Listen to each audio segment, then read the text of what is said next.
los vemos en los portones, los vemos en los sensores de movimiento, en los sistemas de alarmas, los vemos en ese sinfín de contraseñas, en esos dígitos adicionales que están en la parte posterior de las tarjetas de crédito. Los vemos en las máquinas de rayos X, en los escaneos de cuerpo completo en los aeropuertos. Lo vemos en los cinturones de seguridad, en las bolsas de aire, en los cascos, rodilleras, máscaras faciales. También lo vemos en las pólizas de seguro, en los planes de jubilación, en el seguro social. Y hay quienes en aquellos lugares, a lo mejor más inseguros, llevan gas pimienta y un silbato en algún llavero. Y los que somos de aquellos países de por allá me van a entender mejor. Somos tan vulnerables que nos afecta lo que comemos, lo que bebemos, cuánto ejercicio hacemos, con quién hablamos, lo que decimos, lo que escuchamos, en definitiva, cómo vivimos. Y vivimos muchas veces sin darnos cuenta y otras veces dándonos cuenta, buscando desesperados a veces ese sentido duradero de seguridad y de protección. Y a pesar de cualquier recubrimiento resistente y aparente que nosotros podamos exhibir en nuestro exterior, cada uno de los que estamos aquí en nuestro interior sabe que es vulnerable. El ser humano siempre está expuesto a ataques, desastres naturales, errores de cálculo, sabotajes, enfermedades, insuficiencias cardíacas y muchísimo más.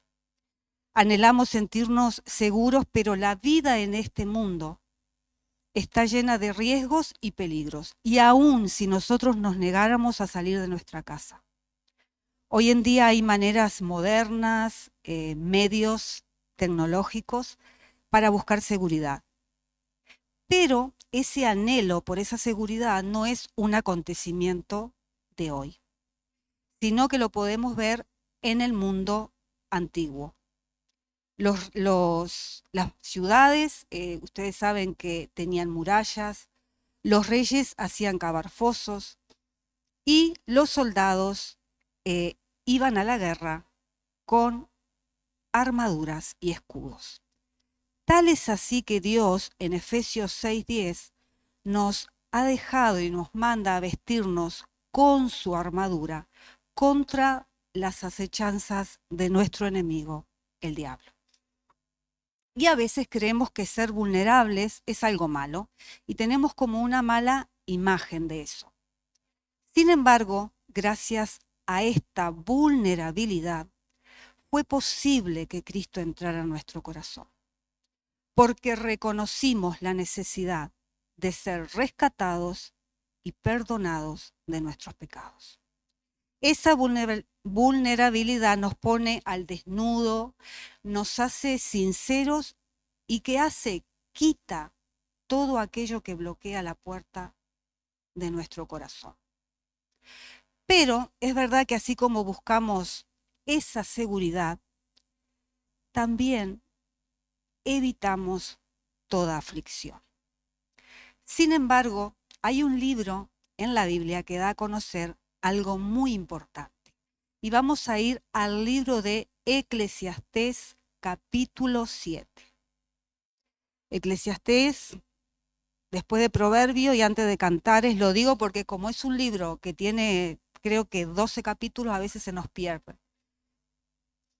Pero para ubicarnos un mejor, después de Proverbios y antes de Cantares. Cuando lo tengan,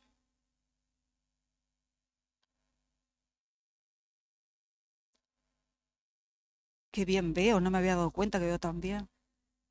Ah, no, pero ahora para leer no, porque las letras son más pequeñas. Bueno, ¿lo tenemos? Vamos a leer capítulo 7 del verso 2 al 4. Dice, mejor es ir a la casa del luto que a la casa del banquete, porque aquello es el fin de todos los hombres, y el que vive lo pondrá en su corazón. Mejor es el pesar que la risa, porque con la tristeza del rostro se enmendará el corazón. El corazón de los sabios está en la casa del luto, mas el corazón de los insensatos en la casa en que hay alegría. El libro nos hace un llamado a ir a la casa del luto, a ese lugar donde nosotros podemos lamentar, donde podemos meditar, donde podemos pensar y saber que hay una muerte. Y hace también un contraste con la casa del banquete, la casa de la alegría, y la pone y la coloca, ¿no?, en un lugar como insensatez. Esto nos da a entender la importancia de la transformación del pensamiento del hombre y que este pensamiento puede enmendar su camino. No así el que vive en banquete continuo o solo en alegría. Porque, ¿qué pasa? No hay un pensamiento, no hay un tiempo para meditar y reflexionar, y por consiguiente no va a enmendar ese su camino. Bueno, yo creo que todos saben que hace poco perdí a mi papá, y en medio del dolor tú aprendes tantas cosas. Aprendes que la tristeza es buena porque nos produce profundidad de carácter. Y mientras estamos pasando por eso no nos gusta, porque es una herida y duele, como cuando nos hacemos una herida física, ¿no? Sin embargo, a veces tenemos esa tendencia natural a no pensar en la muerte, y si lo hacemos de una manera superficial. Y una vez más mostramos nuestra vulnerabilidad. No queremos sufrir, no queremos ver sufrir a los demás. No sabemos cómo enfrentar a veces nuestro dolor y mucho menos el dolor ajeno. Pero, dice Romanos 12:15, gozaos con los que se gozan y llorad con los que lloran. Y este capítulo de Romanos 12 habla de los deberes del cristiano. Y hoy estamos todos gozosos, ¿no? Mira que tenemos a Emilio, tenemos a Sandra, estamos preparando la boda, ultimando todos los detalles.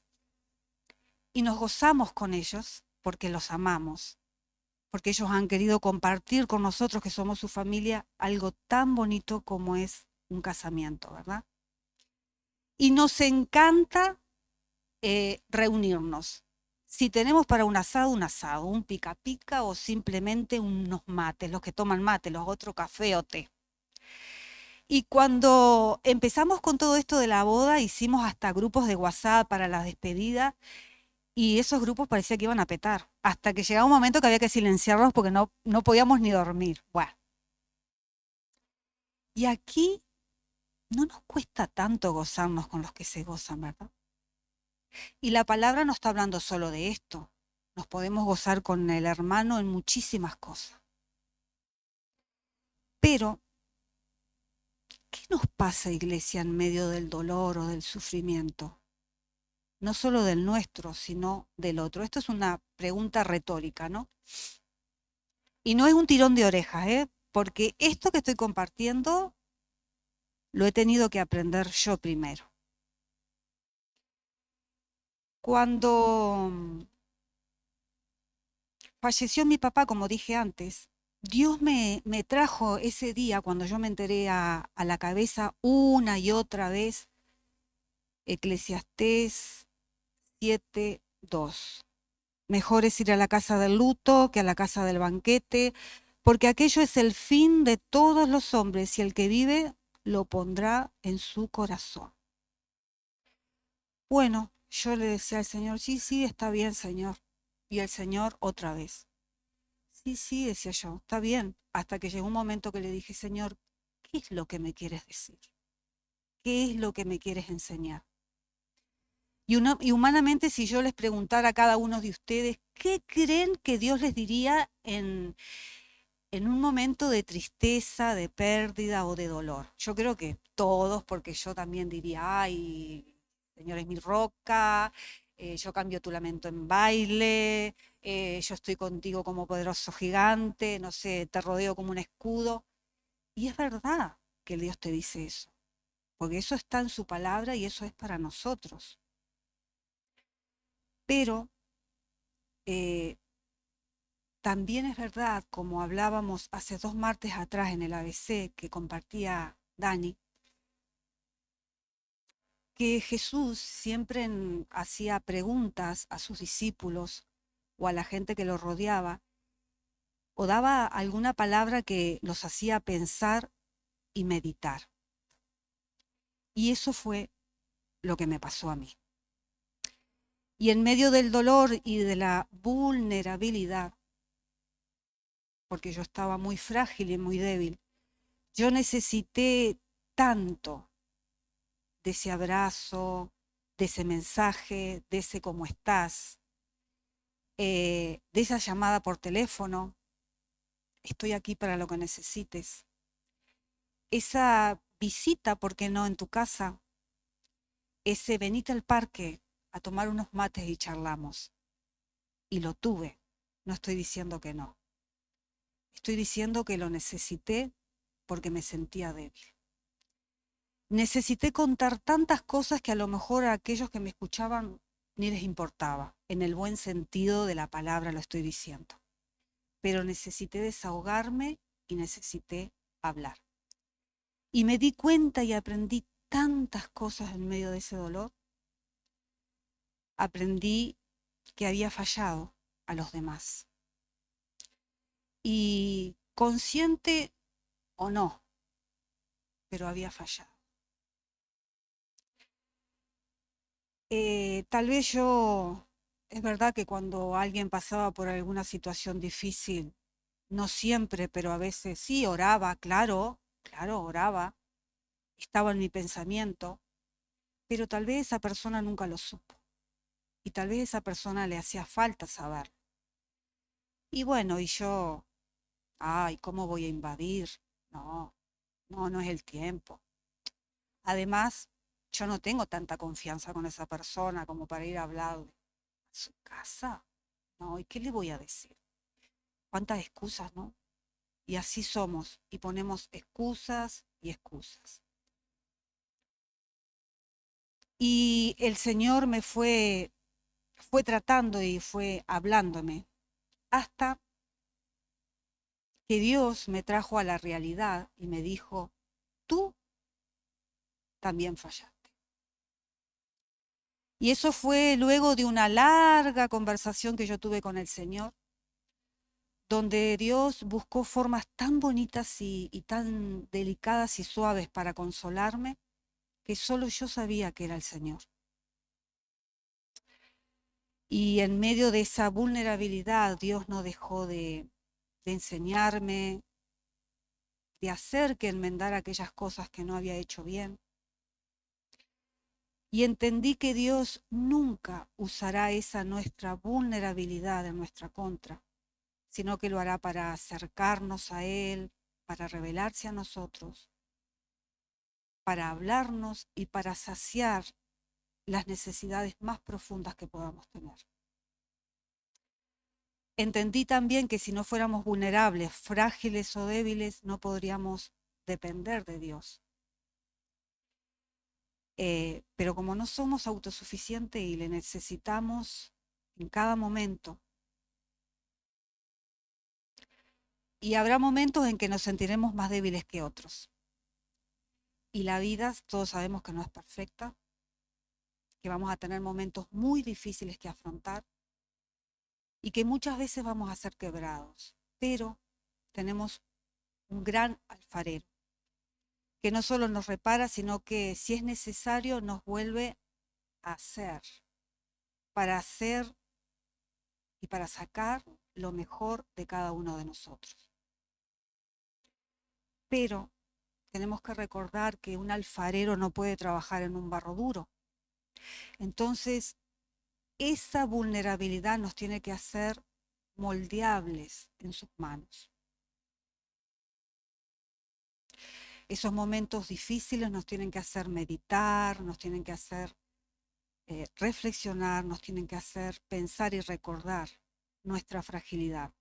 Y que nos podemos desactivar en cualquier momento y ante cualquier tipo de situación que nos ponga la vida.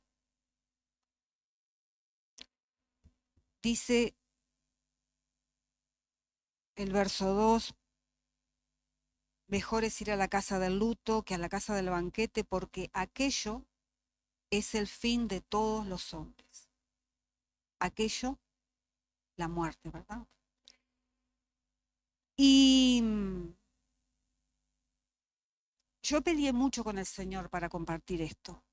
Y le decía, ¿cómo voy a compartir esto yo, que estamos ahí de subidón con la boda y yo?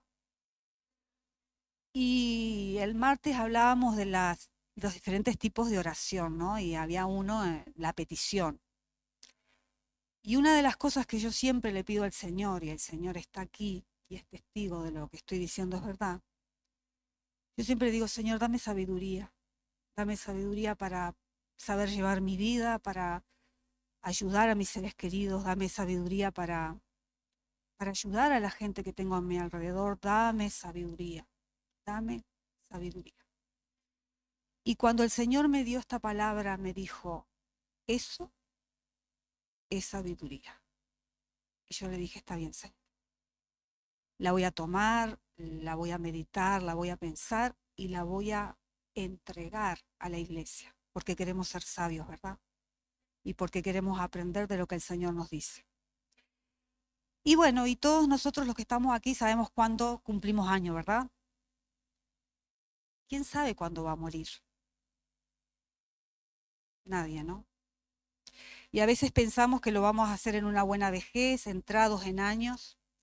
Y cuando la vida te sorprende a ti o a los que están a tu alrededor, a veces se nos viene como ese pensamiento a la cabeza, uff, qué injusticia, ¿no? Como que no tocaba tan joven. Y cuando pensamos esto, estamos de alguna manera diciéndole al Señor, Dios, no eres justo y no sabes hacer las cosas. Y para terminar, como reflexión, ¿dónde quiero llegar? Bueno, yo quiero llegar a que pensemos, iglesia, en aquellas cosas que sí importan, porque a veces nos volvemos como un poco superficiales, ¿no?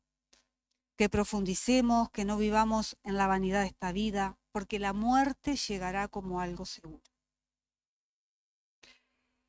Y bueno, y después de esta, el camino que cada uno emprenderá, ¿verdad? No vivamos solo por vivir, porque Dios nos insta a buscarlo con diligencia, esto es, con cuidado, con exactitud y activamente. Nos habla constantemente de diferentes maneras. Entonces yo, iglesia, te digo, vive, pero piensa, medita, reflexiona en aquello que es seguro y que acontecerá. Enmienda, vuelve a empezar. ¿Tú sabes las veces que yo he vuelto a empezar? Me he caído, me he levantado, ahora empiezo, ahora me caigo, ahora vuelvo a empezar otra vez. No importa, vuelve a empezar. Cumple con lo que Dios te manda, gózate con los que se gozan, pero llora con los que lloran. Ponte a cuenta con el Señor mientras Dios pueda ser hallado, dice su palabra. Y para terminar, reconoce tu vulnerabilidad, pero no te olvides que los demás también son vulnerables. Amén.